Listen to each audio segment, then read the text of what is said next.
Good morning, everybody. Welcome to another live stream. We are talking about Dungeons and Dragons today. I'm going to talk about traps, and I am going on holiday very, very shortly. Like this is the last live stream for scheduled content that I will be doing for about 2 weeks.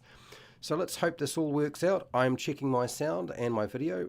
My suggestion to you is grab some food, some drink, make sure you are comfortable. There will be a poll. Remember, when you select something from the poll, you can't change your mind. So if you make a mistake, then you're kind of stuck. So maybe don't vote straight away if you're not too sure what to select. Okay, so grab some food, some drink, get comfortable. We're going to talk about investigating traps, which is not the same as finding traps. So this is the next aspect of it. I've already talked about searching or finding traps. So this is supposed to progress from that for those of you who are unsure where this live stream is going. Also, too, there will be some Q&A, questions and answers. At the end, I am going to make sure there is plenty of time. There is not a huge amount of material on this, but the information that I'm presenting today is not generally stuff you find anywhere. Again, I do this from time to time. I just present stuff that nobody else has decided to do. Anyway, let's get started. Hi, welcome to How to D&D. My name is Fred Weller, and today I want to talk about Dungeons and Dragons. And specifically today, we're not talking so much about Indiana Jones or Lara Croft or anything like that. The Tomb Raiders, we're not talking about them. But what we are talking about is traps and investigating traps in Dungeons and Dragons. Now, I will be taking a lot of my comments back to Dungeons and Dragons 5e, but this video actually has a lot of system agnostic and version agnostic material. So it's very general in its nature. It's much more, I guess, narrative, although I wouldn't even say it's narrative. It's just not tied directly to a lot of mechanics in the game for 5e or any other game, frankly, because this is one aspect of the game where you really need to use your brain. And so therefore, if we're going to be using our brain, we kind of have to go off script and we have to move away from the dice and the mechanical side of things, because we actually have to look at what you're looking for and how you're describing. So I'm going to explain a lot of this as we go. So for those of you who are unsure where this is going, trust me, it has a direction.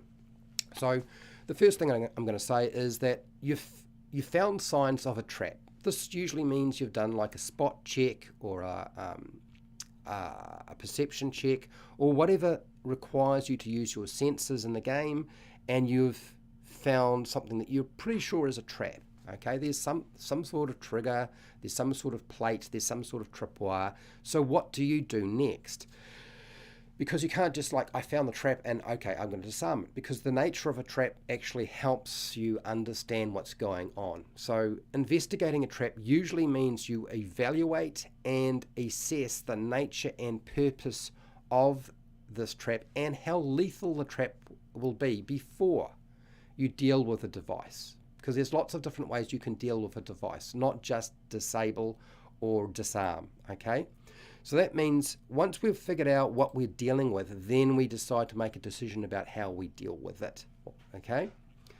Investigation check difficulty classes, you'll probably find that these will range from about a 15, which is medium, through to a 30, which is near impossible for traps that aren't easy to figure out if you're dealing with Dungeons and Dragons 5e. Other versions of the game I'm not going to say anything about, but if you're dealing with Dungeons and Dragons 5e, I would suggest that most of the DCs that you should be dealing with here are probably going to be 15 through to 30, because 5 is very easy, so why are you rolling that? 10 is easy, so why again are you rolling that one? So as a player, be prepared for the fact that most of your DCs for this is probably going to be in the above 10 range, and I would say probably 15 through to 30. Expect an investigation check for complex traps with a high DC or difficulty class when playing Dungeons and Dragons 5e. Now, we don't see a lot of complex traps in pre-made adventures or even in 5e unless they are homemade and made by the Dungeon Master. But expect the difficulty of the trap to determine how difficult the DC is, which makes sense. And a complex trap is usually made up of multiple parts, if you're unaware. Characters might need to roll dice to determine how the trap works, yes, but characters might not need to roll dice as well to determine how the trap works and the nature of the trap if it's really obvious. If it's obvious that you're dealing with a crossbow statue trap, then you probably won't be rolling any dice whatsoever. If you find it and you realize what it is, then you're probably just able to deal with it, whatever you decide to do. As a player, there are some things you need to do. Now, a lot of the advice I'm going to give to you today is around players, but also dungeon masters. For those of you who are dungeon masters, there is some guidance here around this, but I am sort of talking directly to players with regard to a lot of this. So, the first thing you need to understand is you need to be very specific about the inspection of the trap, because what that does when you do that as a player, when you're running your character, is it helps indicate to the dungeon master what the player characters might or will see.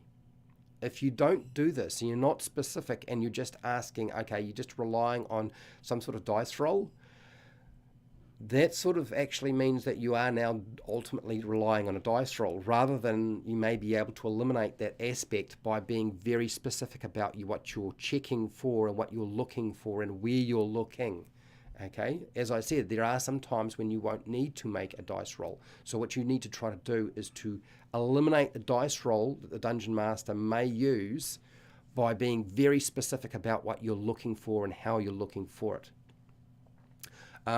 The arcana skill, if you're playing Dungeons & Dragons 5e, can be used for a magical trap assessment. Sometimes, I wouldn't say it's always going to be useful, but certainly there are occasions where it makes sense that you would use the arcana skill for doing that. But you could also potentially wind up using the history skill, because a lot of traps have a history behind them, so there will be information that you can draw on as a player when you're playing through the game. And dungeon masters may incorporate not just arcana skill checks, but also a history skill check, depending on the nature of that trap. The identification spell. This is often a spell that is incorporated into the game for dealing with traps. Often it's like detect magic. You find that there's a magical trap, then okay, what sort of trap is it? Let's use identification. There's a problem with using identification, that spell, on a magical trap, and the reason is, unfortunately, it's very deadly to do something like this, because the spell requires you to touch the item, right? It's a touch spell. So you try to use a familiar when you're doing this.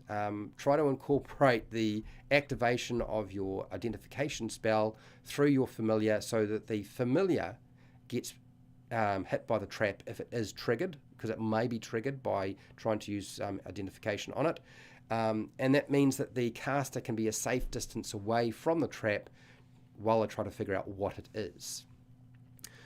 Because traps have sometimes mechanical and magical features, that means they are probably the worst trap to figure out. Like, there's too much going on here. They're really complicated. So if you are struggling to figure out what's going on, what type of trap you're dealing with, it probably means that you're dealing with an aspect of magic and mechanical, and it's way too complex to be able to get all the information that you require. This is one of those times where you probably don't want to go anywhere near it or touch it if you can help it, because it's probably going to go off. Often it is simply better to avoid or trigger a trap from a safe distance, just because it's extremely complex.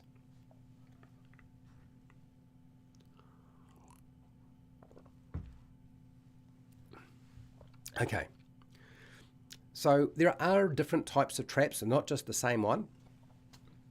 The nature skill check, or the nature skill from Dungeons & Dragons 5e, or something equivalent, even possibly a survival check.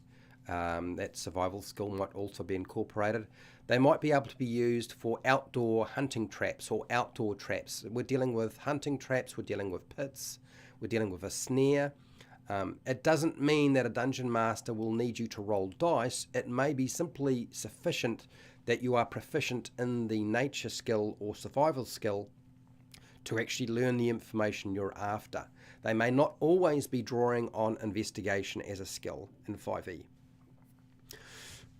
Make sure the party are a really good distance away before you inspect a trap, because the inspection of a trap may actually be the thing that triggers it.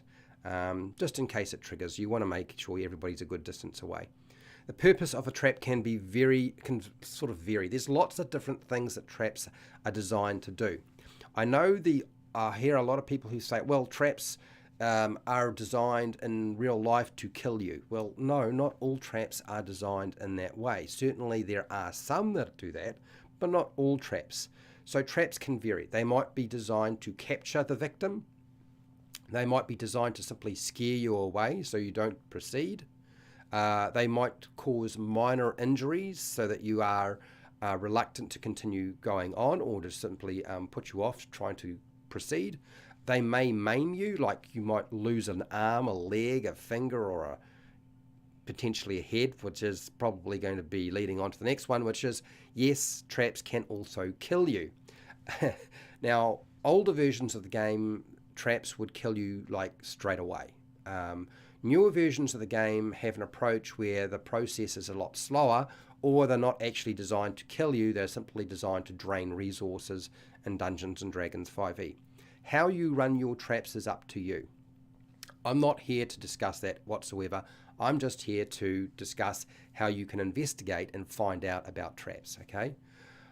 Now, what is the lowest risk method for dealing with a trap based on the trap type? So once you've figured out what the purpose of the trap is, this is when you decide what you're going to do, okay? So if you're dealing with a trap that's going to potentially kill you, probably the one thing you don't want to do is necessarily disarm it. You may be better off to destroy the trap, avoid the trap, or just trigger it from a safe distance. So the different ways you can deal with a trap, which I will discuss in much more detail in future videos, and that is disarming, avoiding, destroying, disabling it, triggering the trap, and jamming the trap. There's a lot of different things you can do. And of course, I am talking to a large extent with regard to mechanical traps rather than towards something like a magical trap. Because magical traps, you can't really jam a magical trap unless there's a mechanical aspect to it as well. The types of traps can range widely, and they can be combinations of them as well. But there are sometimes telltale signs of their presence, function, and lethality. And so what I've done is I've made a list of the different types of traps that you can find in your Dungeons & Dragons game, and what sort of things would be likely to be noticed, which will give you an idea of what type of trap you're dealing with. And then also it will give you an idea of what that trap is probably trying to do, because usually the type of trap indicates what it's trying to do, and they usually have the same sort of telltale signs. So we can kind of work with that and make life a little bit easier for you. So first off, the collapsing roof trap. This is indicated usually by cracks in the roof or the ceiling. There may be nets holding rocks against the ceiling up above you, or you may find that there are some very thin load-bearing rafters in the location you're in.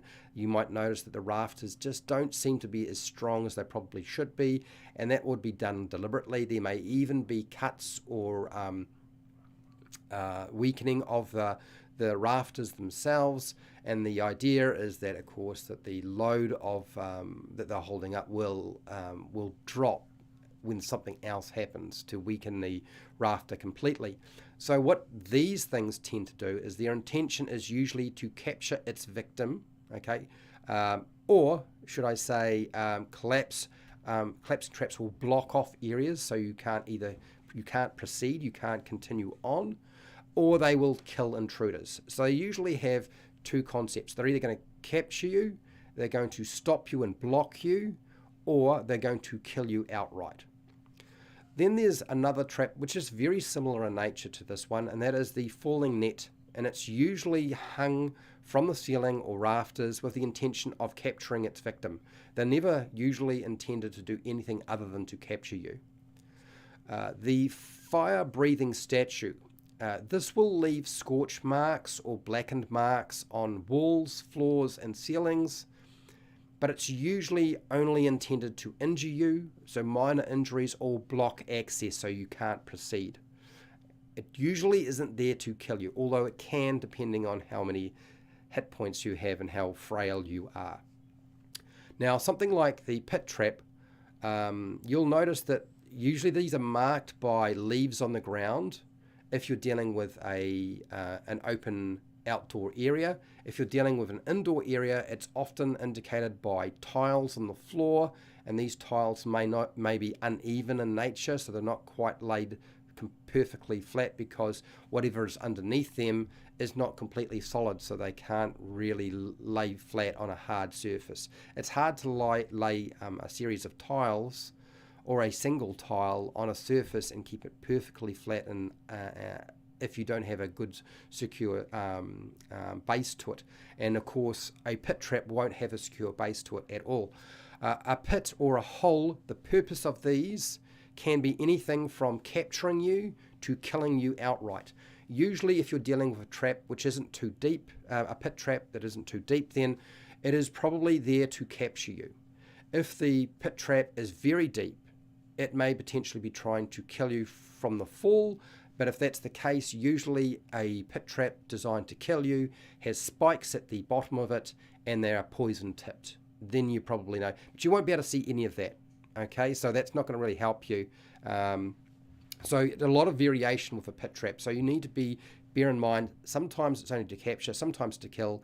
So the best action may be just to avoid completely. If you can get around it or over the top of it without touching it, great. Or even just trigger it so that you don't have to worry about falling in.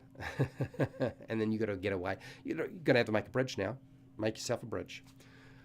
Next one is the poison dart trap. Normally indicated by small holes in the floor or the walls and the ceiling, depending on where the darts are going to be flying from.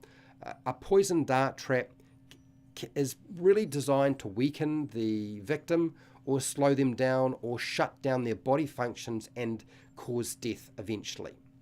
That might be quickly, that might be slowly.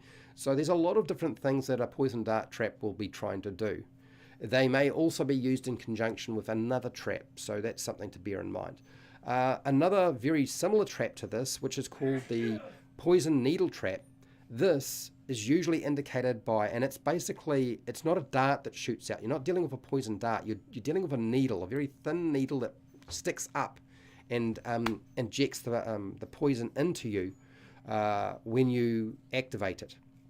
And that's usually only one needle. Sometimes there can be multiples, but usually it's only one. And it's usually indicated by a much smaller hole than the poison dart trap. The poison needle trap, you've got a very, very small needle on it. And that's going to inject the poison into you. And poison needle traps are much like a poison dart trap. The nature of them is very similar in terms of what they're trying to do.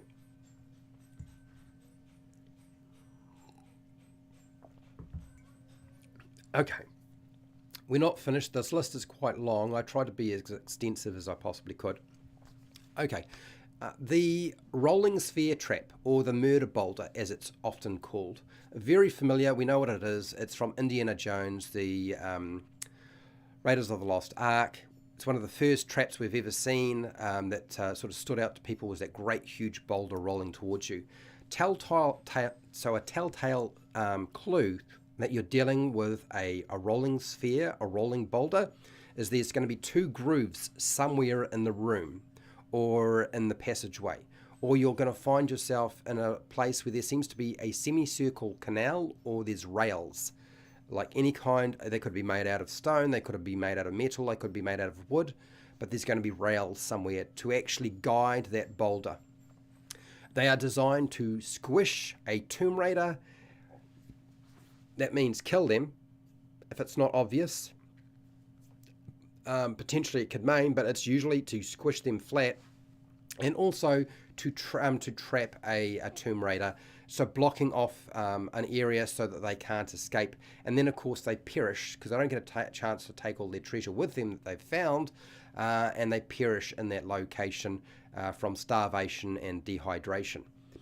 The sphere of annihilation is usually just a hole. If you come across it, it looks like a dark hole, often in a wall, but also you might very much likely to find it in a statue mouth, like the devil's statue head is very common as an indication of like this, because it's drawn very much from the Tomb of Horrors, a very old campaign, a module, should I say, not a campaign module. One of the most deadly modules out there, and that statue of the devil's head had a sphere of annihilation in it. Now, the sphere of annihilation is going to do a couple of different things. It's usually going to maim, and it's going to kill thieves and explorers. That's what it's designed to do, because anything that comes in contact with it is going to cease to exist. So if you stick your hand in there, when you should have stuck a piece of stick or something like that, your 10-foot pole, then your hand is gone. If you stick your head in there, your head is gone, and then you're dead. Okay, so what you will find with this is you need to be wary of coming across holes that you can't see into, that are very dark, or a devil's head. And if you notice that there seem to be a pile of headless corpses on the ground near it, then you're probably dealing with the sphere of annihilation, okay? There are various spell effects and spell traps. I'm not going to go into all of those, it's too broad. What I will do is I'll talk about one in particular, and that is the glyph of warding. It is usually indicated by a glowing glyph. It is usually scribed into the surface of something, whatever it is that the trap has been placed on. And it can also be hidden under objects, which means there's no telltale signs. It's one of the worst ones to actually discover. Chances are, if you found it, you're doing all right. And if once you find it, you probably got a good idea of what you're dealing with. This kind of glyph warding trap, it's a magical ward. It explodes and it tries to injure and kill unwanted guests. That's its intention. There's the good old bear trap. This is a closing mechanism. It usually traps its victim or its prey, you might say. You'll usually find it's found outside rather than indoors, and it's usually indicated by a large mound of leaves or a large scattering of leaves on the ground. This type of hunting trap will capture you. It's also potentially going to injure you in the process of capturing you. It may cause maiming, so you may lose a leg or a hand, but usually like a leg or a foot. And it will slowly kill the prey. It usually won't kill you straight away. The only way it would be able to kill you straight away is if you fall on it in such a way that your head comes in contact with it and it takes your head off. Or it pierces your throat and you wind up bleeding out pretty quickly. So that's the bear trap. Another very common trap that you'll come across, and probably one of the easiest ones to understand, and that is the crossbow statue trap. This is like a functional crossbow. It's usually held in the hands of a statue. It's usually pointing somewhere. It can move around when triggered, and it's usually got a loaded bolt in it. And it's very easy to identify. So you usually don't require a perception check to figure out what you're dealing with here. It's pretty obvious, and how it works is usually pretty obvious as well. The only thing you need to bear in mind is sometimes these crossbow statue traps can reload themselves. So if they have a reloading mechanism and it's obvious that there's a reloading mechanism, that means they can spit out more than one. That's always a bad thing. On occasions, they can be combined with magic so that every time the bolt is released, a new bolt is reloaded. That's bad as well. You won't really be able to figure that out. If it's a mechanical trap and it's got to fire multiple bolts, then there's usually a loading magazine that you can see somewhere, although they can be hidden within the statue themselves sometimes. The intent of this particular trap, the intent behind the crossbow statue trap, is to badly wound their victim or kill Tomb Raiders. That's essentially what it's trying to do. The scything blade trap. Now, when you come up, this is the swinging blade that goes back and forth, okay? This usually leaves scratches on a wall or on the floor, and there's usually a requirement to have some sort of narrow slit for it to move through. So if you notice that there's an area that has a slit in the wall and the floor and on the other side of the wall, then that means that there's probably some sort of scything blade or swinging blade that goes right across the room. Okay, that's a very good indication of what you're dealing with. So scratches on the wall, because sometimes the blade doesn't move perfectly in line when it needs to, and so that will catch on the wall. That's if your dungeon master is leaving that kind of detail in their description.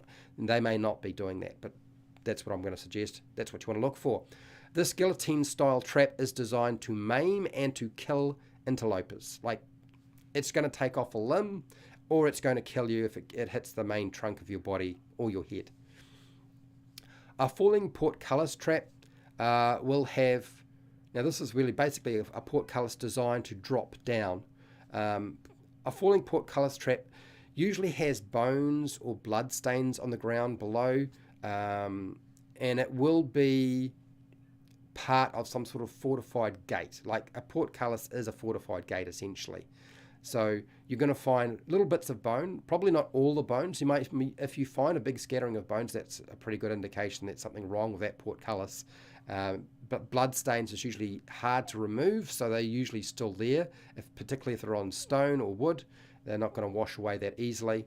The intention is for this trap, the portcullis trap, is to capture, stop, or block intruders. Ultimately, it's not actually trying to injure somebody. Okay, its intention is usually to capture you, to stop you proceeding, okay, or block access in some way. But occasionally, if the timing's not quite right, it will land on a victim and kill them. But its intention ultimately is usually not that. And then the last one, which I don't know that I necessarily should discuss but I'll mention it anyway. Okay, I've left it as a big question mark, frankly, but I will discuss it, and that is the sleep of ages. This trap puts you to sleep. Some versions of it would put you to sleep and you would slowly decay and die because you weren't drinking and eating. But sometimes, because it's a magical trap and it's quite a high level magical trap really, sometimes it would put you to sleep, but you would cease to need to drink, eat, or breathe. So you kind of put into stasis.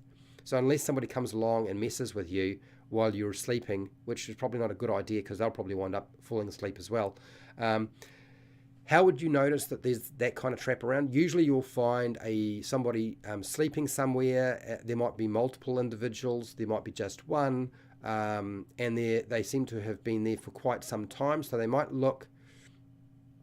may look like they haven't shaved, but that's not necessarily the case because you don't necessarily age either.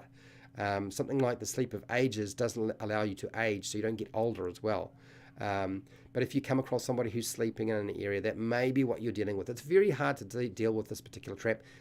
I mean, ultimately why I did not try to prepare too much material around it, because I don't know how you could deal with that, frankly. And an investigation of that kind of trap, really you need to do it around magic, and that's not so easy to do because touching something that deals with a sleep of ages spell, you're going to have to do it around a familiar, and of course it's going to affect the familiar as well. So there's not it's not an easy trap to deal with, frankly, which is why I don't know that I can give you very much on that, unfortunately. Okay, there are some different references for Dungeons & Dragons 5e, which I will discuss. So if you're looking for information, which I have drawn from for this, I have drawn a lot of information from a lot of different locations, but I can't give all of them. So I'm only going to give you two, and that is Xanathar's Guide to Everything on page 113 through to 123.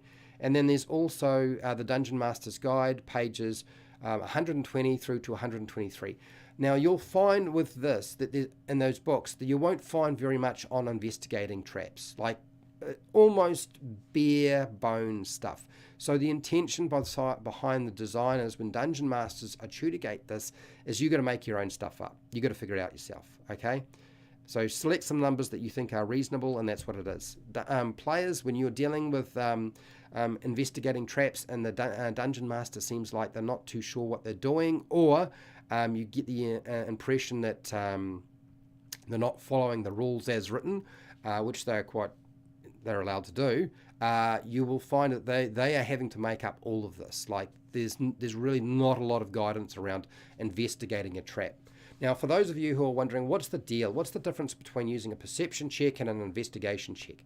Usually the concept in Dungeons & Dragons 5e, if we're dealing with 5e, is that we first make a perception check if we need to make a perception check. Sometimes you don't need to. Sometimes it's very obvious there's a trap there. And then the investigation check is to figure out how the trap works, and then you do a disarm. So we've kind of got a 3-step process. That means we can eliminate some of those steps. Because as I said, sometimes you don't need to make a perception check. And in some cases, some traps are so obvious, you won't need to make an investigation check. So the only thing you need to deal with is, do I disarm it or do I do something else? So there's only one step. So there's not always 3 steps. Now, I'm hoping this was useful to you and gave you enough guidance around traps and how they work for your games.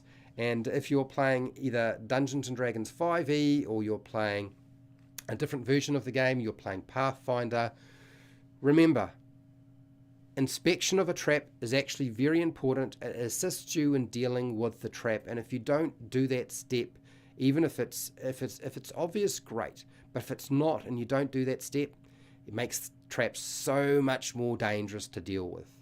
So by all means, let me know in the comments how you deal with traps, what your process is. I would be very interested to know. And hey, till next time, keep rolling those 20s.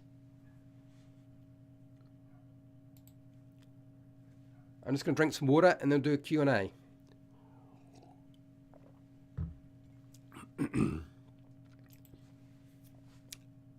I will also say before I forget, I did a video with Wally DM, who does a lot of traps on his channel, and we did a video around this. We did a video on, he has a lot of actual trap videos for Dungeon Masters, but Wally DM also has 3 videos, one on evaluating traps or finding traps, evaluating traps, and disarming traps. And I talked with him in detail about this, and I recommend going and checking it out because I think you'll find them useful. Okay. All right, so let's have a look here. Oh, by the way, there is a Dungeon Master Roundtable today, and it will be about half an hour later than normal. So that will be for those. I will go through the chat. Don't worry, I'm not going to ignore you at all. So hashtag question so I don't miss you, just in case. So the roundtable discussion that we're having is more a player-focused discussion by some Dungeon Masters, but not everybody's a Dungeon Master on this panel. Okay, so we're answering different questions. I can assure you that there's nothing revolving around building power characters. So that'll be on Tabletop Bob's YouTube channel and Twitch channel. That will be taking place New Zealand Standard Time. It is 12:30 p.m. If it's Pacific Daylight Time, so if you're in California, that would be 5:30 p.m. today. If you are in Mountain Daylight Time, then that would be 6:30 p.m. And if you're dealing with Central Standard Time, so like if you're in Chicago, that would be 7:30 p.m. And if you're in Florida, the Eastern Daylight Time, isn't it? Then that would be 8:30 p.m. today. And the panel is full. It's a full complement, and the people there, can I remember who is there? Where's my notebook? I'll just grab my notebook and let you know. You will get a bit of a surprise when I read out this list, I suspect. So obviously we have me. I will be there. How to D&D. Mr. Welch, Glenn will be there. D4 D&D Deep Dive. Colby, it's the first time that he's showing up on the panel. He will be there. AJ Pickett, who does Monster Lore and other D&D lore, he will be there. He will be asking 2 questions. Wally DM will be asking 2 questions. He will be there. Flute Sloop Jordan will be there. And then, of course, Tabletop Bob will be hosting the whole thing live on his channels. And yes, I'm quite excited for these questions. They've really thought very hard about them. Okay, so let's have a look at the poll, and then we'll go down into the Q&A and have a little chat with everybody, before I have to go. I do have a bit of time, which is good. So 17 people voted. Do you investigate or evaluate traps before dealing with them in Dungeons and Dragons? And 65% said yes. 6% said no. I've given you a few clues now in terms of how and what their trap is, which will help alleviate and get rid of the necessity to.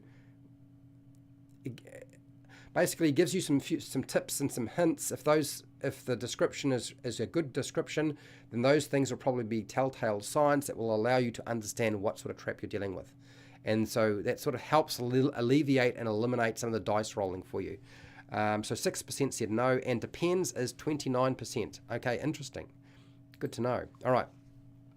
Hi, Mike. How's it going?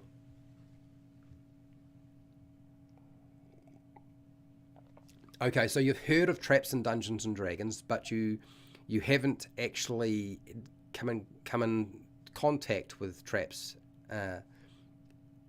in Dungeons and Dragons. Oh, hang on. I feel like this is jest here. Mike's playing with me. I feel, am I wrong? I think I'm right. I've heard of traps in dungeons, but traps in dragons is new to me. Right. Okay. Yeah. And it's a jestful mark. I'm pretty sure I got that right, Michael. Thank you. Okay. Buried Axe Blade. How's it going? You reckon this dial lock might be trapped? Could be. Hello, Thomas. I hope I got your.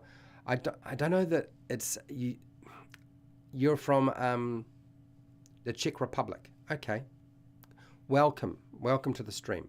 Overboard. How's it going, Overboard DM man? How's it going, Joe?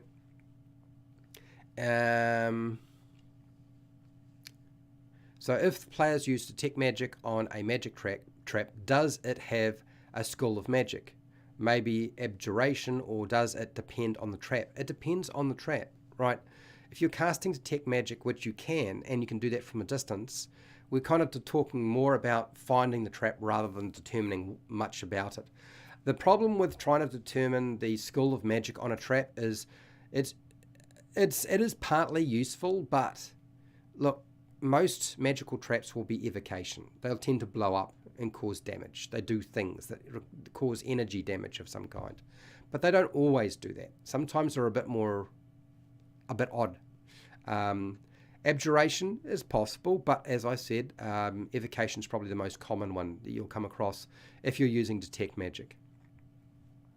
And again, yes, it will always depend on the trap, because the different schools mean different things. Yeah. I don't know if that necessarily answers your question, Mike, but you'll let me know if I didn't. How's it going, Pale Rider? How are you? Yes, hitting the like button always helps. I do appreciate that. But it's not vital that this video get lots and lots of views, because this is me just giving you what I think people need rather than what the YouTube machine will promote. And not everybody's necessarily going to think this is a useful video, but I feel like it's important information, and so I've made it for that very purpose. There are other things on the channel that are designed to actually keep me doing this. So it's all right. But thank you. Hitting the like button does make a big difference. Hello, Todd. Okay, so what is this question? If your players are trying to set off the trap by throwing something at it, would they need to fail the DC to trigger it? No. If they're trying to trigger the trap and they're trying to throw something at it, well, first off, what are they throwing at what? If it's a tripwire, they may not need something particularly heavy to hit the tripwire to activate it. In fact, they may only need a rope and a grappling hook and just hurl it over the tripwire to activate it. And the grappling hook acts as the weight to trip it, right? Tripwires usually are pretty hair sensitive, like they don't require a lot of pressure to activate. If you're dealing with a pressure plate, then tripping that is a bit more difficult, because sometimes they require a certain amount of weight to be applied to them to activate them. Otherwise, a rat scurrying through the trap will trigger the trap and kill the rat. And that's maybe that's what the designers of the trap want, is kill the rats and the gelatinous cubes running around. But that's not necessarily the case. So it really depends. They don't need to. If they're going to trigger the trap, they don't need to do any DC roll. They are triggering the trap, as long as whatever they're doing is actually going to activate the trigger. Does that make sense? Hopefully it does. Okay, so we answered Todd's question, and he will let me know if that was adequate or not. Mike Hall. Yes, it's a good question, absolutely. Hello, William Miller. How are you? Investigation with meat shields. So that kind of plays into dealing with traps. There are different ways of dealing with traps, and what you've just discussed there, William, is the concept of, if you are dealing with a trap, say like a poison dart trap, and you've got a wall of them, and it's only on one side and not on both sides, then something like shields and barriers can be set up so that they don't wind up hitting you. Instead, they hit a great huge tower shield, or two tower shields either side, sort of covers both sides if they're on both sides of you, coming from the left and the right. But if they're coming from above and downward, or coming from below and going upward, then that's not going to help you in the slightest. So if you can figure out where the darts are coming from, then using a shield wall of some kind will actually work quite well. And if you're able to construct, using magic or other means, some sort of barrier to cover over the holes, then that's always very useful. Taking the contents out of a poison dart trap is kind of dangerous. Shiner 81. How's it going, Shiner? What? The room was full of milkmen who were very old. Thank you, Mike. Okay, good to know. Milton Knowles, the insane Witch King. It's been a while, Milton Knowles. I do remember the name. I'm pretty sure you've been here before. Yes, it has been a very long time.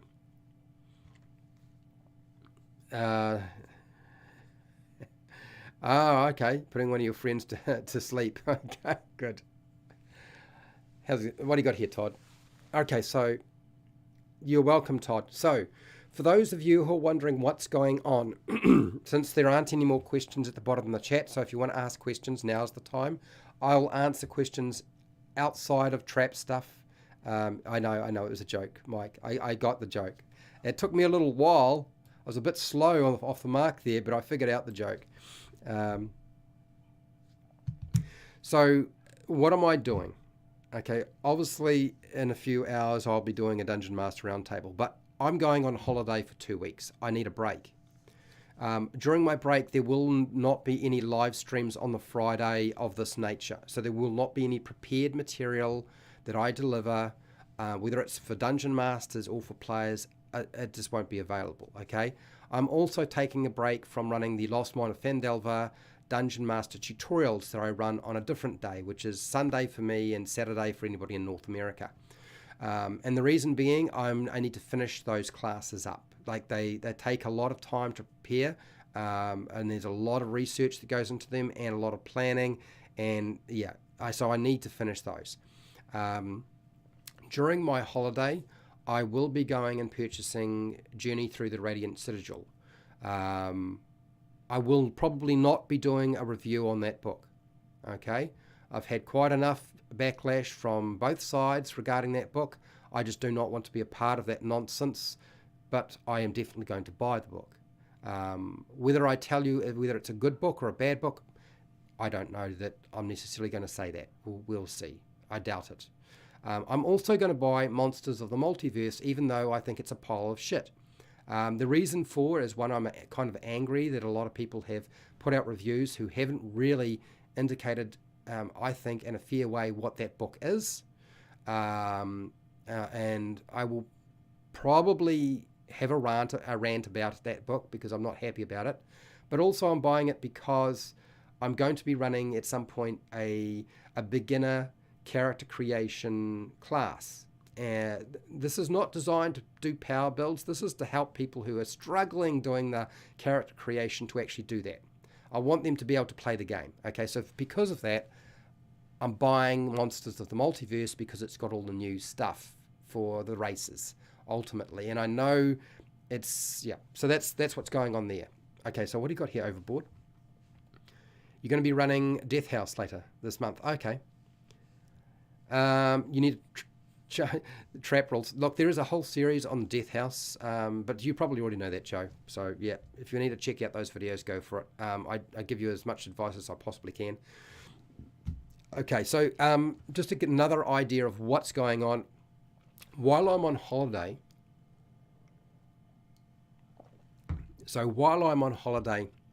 that doesn't mean that I won't be doing live streams, but they won't be the live streams you're kind of used to. I'm going to paint miniatures.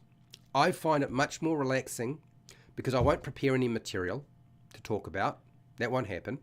You can come and chat with me or not chat with me. I will probably talk and paint, but nothing in particular. There's no set topic. I'll pick a miniature that I like and I will paint it, and I'll probably do that for about an hour, and then that'll be it. I'll go off and do something else. I have lots of things to do around the house. I've got to get on my roof. I've got to do some maintenance. I've got to get some exercise. I've got to do a lot of different things. And I've got to do a lot of preparation. So just because I'm stopping this normal programming for live streaming doesn't mean I'm going to stop it completely. That doesn't mean there's going to be there's a definite, I will paint every day, because I will take a little bit of a break. And if it doesn't suit me, then I won't paint that day and I won't live stream it. Okay? So during my holiday, my intention is to finish off 4 classes, or 5 classes. I need to finish up the Lost Mine of Phandelver Dungeon Master tutorial, which is for beginner Dungeon Masters and anybody wanting to run that adventure. Okay, but yeah, I look forward to doing the painting as well, mate. Painting miniatures, I haven't done it for so long. I'm very eager to do that. So the other thing is there's 4 classes that I need to build. That is the beginner character creation tutorials. This is where I explain how to do it and I demonstrate. Okay, and I will be using pen and paper, fillable PDFs, and D&D Beyond. So all 3 mediums to actually build characters. So I've got to build that class. That's one of the classes I need to create. It shouldn't be too long. It should be relatively easy to put together. The other one is the basic rules for Dungeons & Dragons 5e. So that means covering the basics in terms of dice roll mechanics, basics of combat, and the basics of magic. So there's 3 classes to build for that. So I'll be working on that. That class is designed as a slideshow with a lot of demonstration with dice and miniatures. So for those of you who are wondering, is there a lot of demonstration in these things? Yeah, there is. Okay, there will obviously be Q&A because they'll all be live. They will not be pre-recorded things. They are designed to answer questions for people and to help people through that process. So that is the basic core rules for 5e tutorial that I need to put together. The next one is the monster combat tactics. Like, I will select 8 monsters and present it in a sort of a 2-month program, covering 1 monster in each class, and then of course there'll be more than enough time to cover other stuff if we need to, because I've designed it to do that deliberately. And that will be covering how to use the monster for Dungeon Masters and how to defeat them for players. So it gives you both aspects of dealing with a specific monster in Dungeons & Dragons 5e.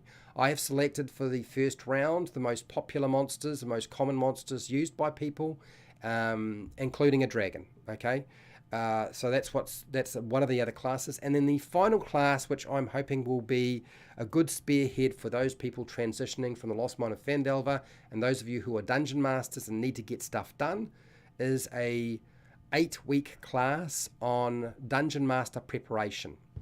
Now, the Dungeon Master preparation stuff is, and I've talked about this before, but I will say it again, it is specifically designed around being a rotating circle. Okay, so after 8 weeks, I run it again, but each time I run it, we work on something different. So the things we would be covering is basic adventure construction, and obviously not just the construction, but we'll actually build an adventure as part of that class, okay? Creating locations, that means there's a bit of map making to be done for those of you. And I take everything from real life, so we'll be building a lot of the locations off real life and modifying them for a fantasy location. Building monsters, I do not mean reskinning monsters, okay, or adjusting monsters, although we will probably do some of that at the end of that lesson.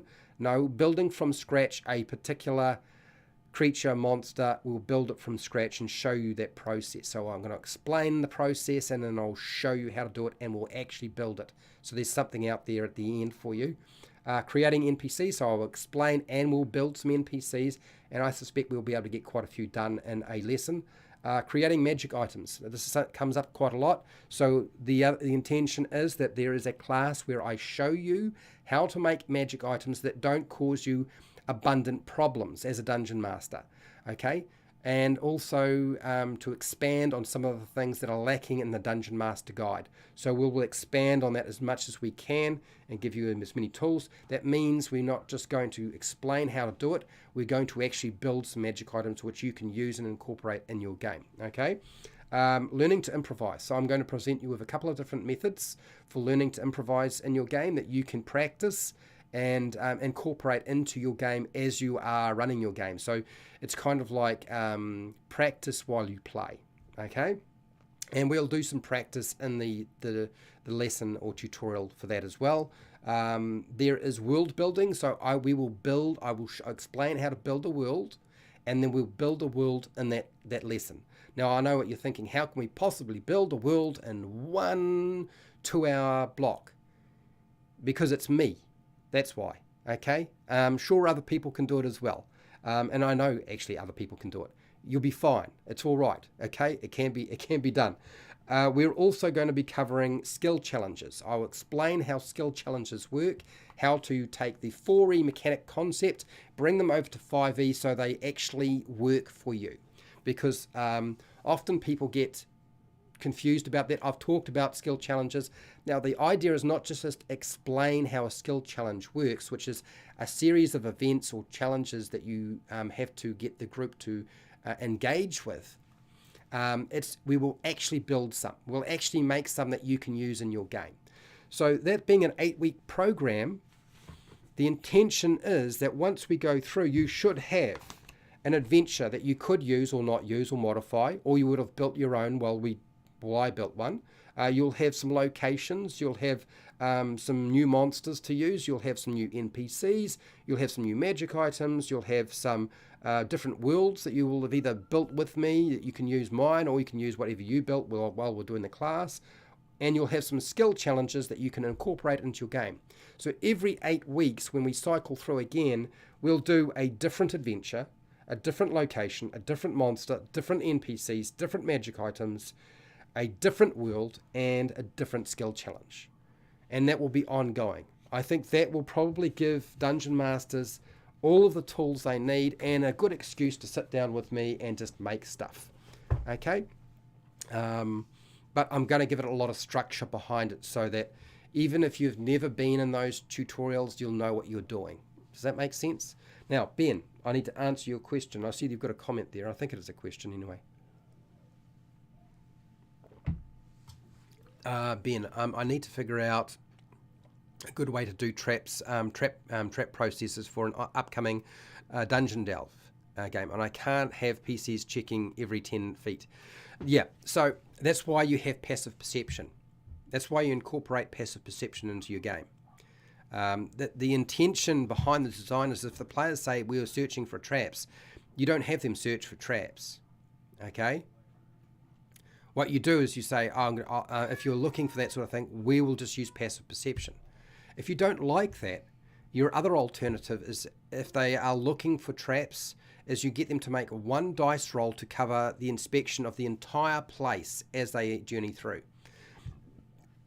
Okay, so your discussion will look a little bit like, pardon me. Your discussion will look a little bit like this, Ben. if they start saying, okay, we're looking for traps, okay, so you say, look, what I'm going to get you to do, if you want to make dice rolls, is everybody who should be making the dice roll, that'll probably be the person in the front, or if there's two people in the front, it'll be them. It probably won't be the rest of the party. You say, okay, you guys, or you gals, or whatever, you make a perception check. And you get them to roll a dice, and you take those numbers and that's what you apply for the entire dungeon when they're looking for traps. Or another alternative, Ben, is you get them to make one dice roll for the entire dungeon, and if it's lower than their passive perception, then you use their passive perception, so they can't drop below a particular threshold. I don't know what your feelings are around passive perception and and how you use it in your game. I will say again that the use and incorporation of perception checks, but specifically passive perception, and even not just passive perception, but passive checks full stop. It's a dungeon master tool, people.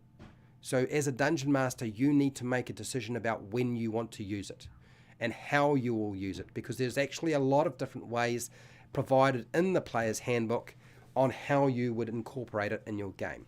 It is not a given radar thing, okay? If you are distracted, usually you wouldn't apply passive perception unless you've decided to roll differently. Okay. Let's get rid of get some more water into me. For those of you who are expecting to get absolute definitive, this is how you should do things, you're sadly mistaken. That's not really how I do things here. And it will become more obvious once I start the Dungeon Master preparation classes. Now, provided everything goes well, hello Phil, good job Fred. I'm glad you like. I'm glad you. I'm going to be working quite hard, but I at least I won't be working 12 hours a day. It'll be more like 5 or 6 hours a day, and yeah. You're all right with using passive perception as a minimum? There you go, Ben. That solves your problem. Just use that. Okay? And if you want them to be able to make the dice roll, because they say that they actually state that they are actively trying to search and they really want to roll dice, and you want to let them roll dice, then great. And if you don't want them to roll dice, then just use the passive perception. You'd use it the way you want it.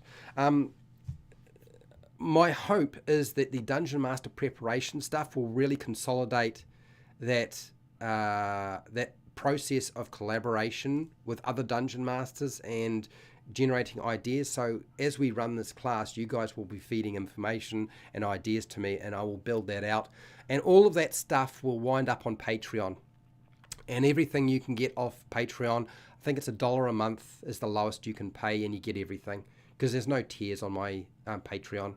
So that's where all that stuff will eventually wind up. They won't be fancy PDFs, because I won't have time, and what we're looking at is potentially me live streaming between 5 and 6 times a week, which is a hell of a lot. And if I upgrade all the gear, which is supposed to happen as well, that means you'll probably get some cut down edited versions, but I'll capture it at my end, so you don't wind up with garbage. Since once the signal comes from me, goes to YouTube and gets to you, it winds up looking like garbage, so I can capture it at my end and make the edited version look a lot cleaner and nicer, because I'm buying a very expensive camera and a very expensive computer and a very expensive streaming deck. Okay. Oh, what's he got here, Mike? I am experimenting with 1 check per skill per room. Okay. I'm a newbie with DMing dungeons. Well, if you feel that you want to have 1 check per room, then that's fine. That ultimately sounds like a lot of dice rolling if you have a big dungeon, though, which is why I suggested 1 dice roll for everything, or just use passive perception. But it's your game. You do it the way you want to. As I've said on numerous occasions, passive perception is a dungeon master tool, and you use it the way you want to use it. Shinny81, what's your thoughts on Grimtooth? I don't actually have that much experience with Grimtooth. You're talking about Grimtooth traps, is that right? I think that's what you're talking about. Because I don't have the book. I know Wally DM has I believe he has the book, and I think he even talked about the book and his opinion of it. I can't really give you an opinion on something I haven't had exposure to. And also, too, I mean, to give you an idea, I do traps differently to other people, and I do them differently to Wally DM. The best way of seeing how I do a trap is usually a skill challenge for me, unless it's a super, super easy one. Yeah, Grim Tooth traps, I thought it was. The thing, I guess, for me is the best way to see how I do a trap is to go to Wally DM and look for the Indiana Jones style trap we made. We did, you know, in Raiders of the Lost Ark, that very first scene where Indiana Jones is traveling through the tomb, trying to get the gold statue or golden idol, and he activates the boulder trap, and you have all the darts flying out, and you have the spider webs and the pit trap and the spiked wall and all that sort of stuff. So I build an encounter and I show people how you can run that. And I explain it, and we've got some DCs, and we've got some different ways you can tackle it. And that sort of gives you a better idea of how I deal with traps in my games. So, yeah, which means that when I do skill challenges, we'll probably build some traps that are skill challenges in the future. That'll probably happen. Skill challenges are quite a handful, frankly. I think they probably consume more time than I like. So when I do build them, I tend to make things that I can reuse. Overboard, what do you got here? I brought a deck of cards called Treacherous Traps. Now, Treacherous Traps, level 1 to 4. Treacherous Traps has a book, yes. Yeah, they probably are fun. Treacherous Traps is supposed to have a pretty good record, and I believe there is an actual Treacherous Traps book out as well. I know that Wally's shown me the book, at least the cover.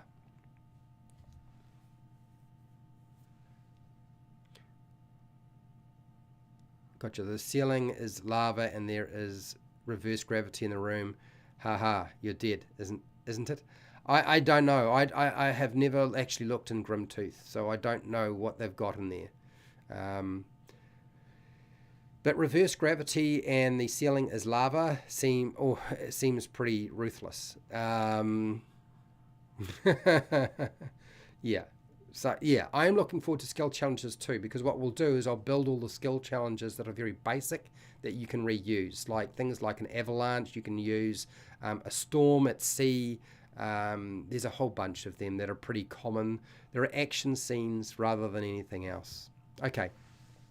I think we've covered everything. I don't want to lose my voice. I need to go and do some homework, since I'm going to be live in about an hour and a half. And the rest of you need to go and make your stuff. Play your games. Play lots of Dungeons and Dragons, Pathfinder, or whatever it is you want to play, or role-play games. And if you're a Dungeon Master and you've got work to do, you've got work to do, so I'll let you go and do that. I don't want to hold you up for too long. So thank you to all of my patrons for supporting me. I really do appreciate it. They've been really doing a great job, and I do appreciate it. I thank you for everybody who's been supporting me in the live streams. It does help a lot, particularly if you're not running an ad blocker, because at least I get the ad revenue coming through, although Patreon's probably better. And thank you for watching my videos and my live streams. And so wherever you are in the world, whether it be the morning, the afternoon, or the night, or the wee early morning, please look after yourself, your family, and your friends. Be nice to your neighbours. And hey, till next time, keep rolling those 20s.